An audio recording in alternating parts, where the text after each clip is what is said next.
Um endereço IP é o identificador de uma máquina na internet quando se utiliza o protocolo IP.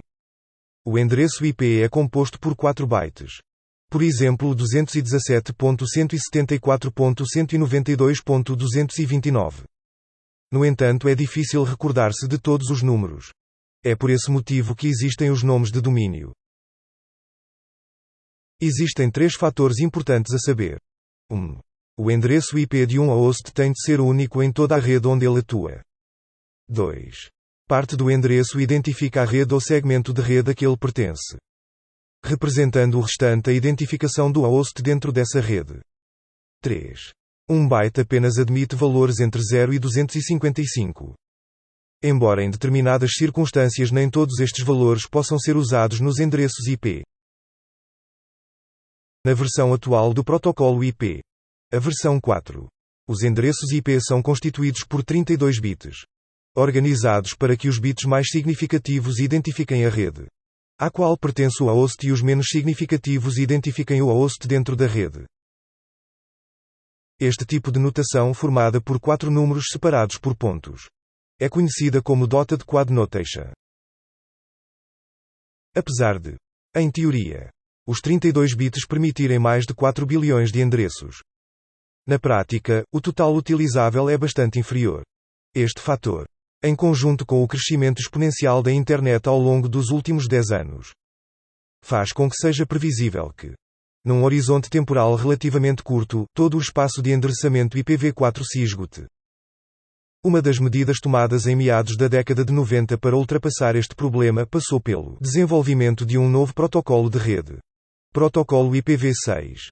Entre outras diferenças em relação ao IPv4, destaca-se neste o tamanho dos endereços IP. As redes de classe A servem para albergar um grande número de computadores. Esta classe permite segmentos e 16.777.214 computadores por segmento. As redes de classe B servem para albergar um número médio ou grande de computadores.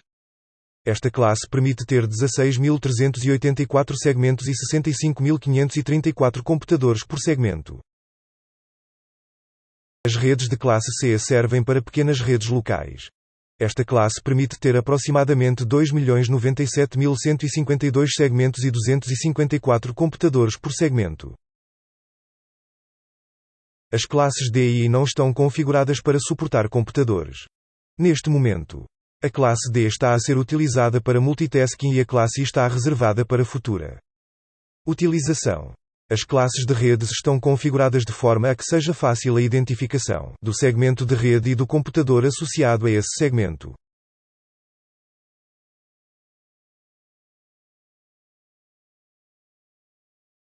Para dividir a identificação de uma rede, utiliza-se uma máscara de subrede.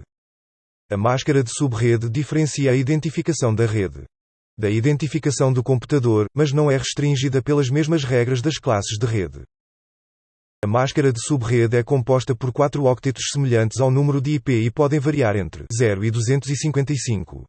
Cada octeto tem o valor máximo de 255 ou o mínimo de 0, dependendo da classe de rede. O valor de 255 representa a identificação da rede, seguido do valor mínimo que representa a identificação do computador.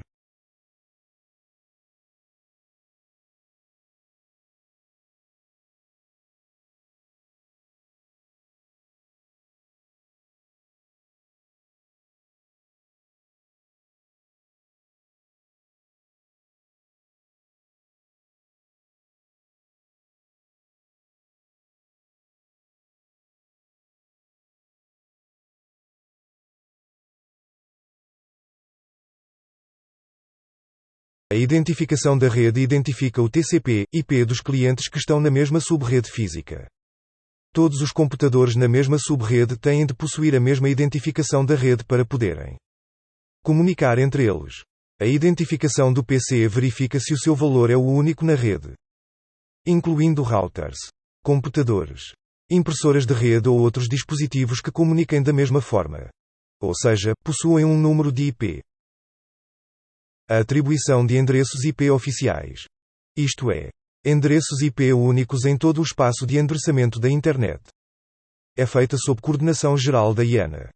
Para o efeito, a IANA delega a responsabilidade de coordenação da atribuição de endereços em entidades de registro regionais. Os RIR operam em áreas geopolíticas vastas como, por exemplo, continente.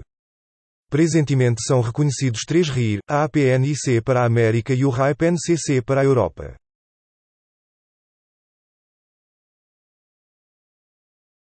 Um endereço IP estático é um endereço IP atribuído por um provedor de internet a um cliente, o qual nunca muda.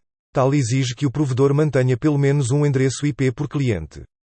Dado que este mantém-se fixo, pode ser usado para identificar um servidor alojado a partir da rede desse cliente. Sempre que possível usar IP fixo. Porque quando há muitos computadores a ligar em simultâneo, o servidor DHCP tem que atribuir IP a todos, demorando algum tempo e por vezes gerando conflitos entre máquinas. Pode ser bom ter um IP fixo para operações com IPS. Mais trabalho para o administrador da rede, pois tem que configurar máquina a máquina. Rede mais vulnerável a ataques, pois o IP é sempre o mesmo. Um endereço IP dinâmico é atribuído temporariamente a um utilizador, pelo seu provedor de serviços de internet cada vez que estabelece uma ligação. Este procedimento é generalizado para provedores que servem um grande número de clientes, fornecendo-lhes IP aleatoriamente. Isto também permite controlar o uso da largura de banda e evitar o uso da ligação para disponibilizarem servidores próprios através da sua ligação. Menos trabalho para o administrador de rede, pois pode configurar todas as máquinas através do servidor. A rede não está tão exposta a ataques, pois um host tem um IP, amanhã tem outro. Numa rede grande, o servidor DHCP tem dificuldades em atribuir IPS e a fazer a sua gestão. Não é fácil fazer operações com IPS. O serviço de DHCP pode ser definido como um protocolo de atribuição dinâmica de parâmetros de configuração de rede a estações de trabalho, sendo uma evolução do protocolo BOOTP. Basicamente, um cliente DHCP envia um pacote broadcast para a rede a pedir um endereço IP, obtendo resposta caso haja algum servidor DHCP ativo na rede. O servidor não só lhe atribui um IP como também máscara de rede, rota por defeito, servidor DNS e servidor WINS. Neste modo, uma determinada quantidade de endereços IP é definida para ser usada na rede. Por exemplo, de 192.168.0.192.168.0.50. Assim, quando um computador fizer uma solicitação de inclusão na rede, um dos endereços IPS em desuso é fornecido. Este modo é muito semelhante ao automático, exceto no facto de que a conexão à rede é feita por um tempo pré-determinado. Por exemplo, uma máquina só poderá ficar conectada por no máximo 2 horas. Este modo funciona da seguinte forma. Cada placa de rede possui um parâmetro exclusivo conhecido por MAC. Trata-se de uma sequência numérica que funciona como um recurso para identificar placas de rede. Como esse valor é o único, o administrador pode reservar um endereço IP para o computador que possui um determinado valor de MAC. Assim, só este computador utilizará o IP em questão.